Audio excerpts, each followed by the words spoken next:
In acqua la terza serie nuoteranno per la numero 2 Angelo Pallaro in 1, Lorenzo Menegaldo alla 2, Giacomo Fascia in 3, Davide Martello in 4, Thomas Valenti in 5, Giacomo Gatti alla 6, Edoardo Rossi alla 7, Pietro Bosetto alla 8.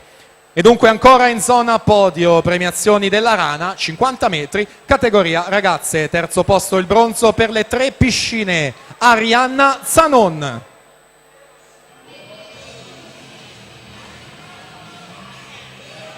Seconda la medaglia d'argento, Agnese Lunardi, Leosport. E prima medaglia d'oro per il team Veneto in 34,92, Anna Bizzotto.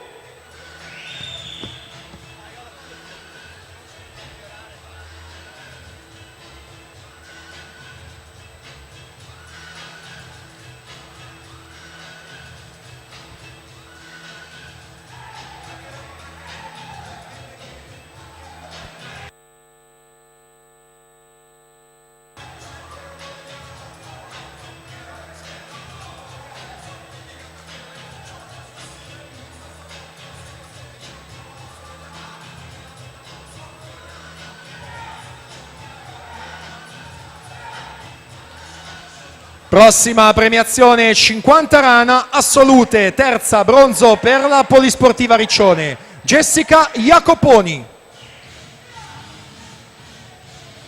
Seconda argento i colori del De Hacker Team, Lisa Angiolini. Prima medaglia d'oro e record della manifestazione 31,54 per l'Insubrica per le Fiamme Gialle, Arianna Castiglioni.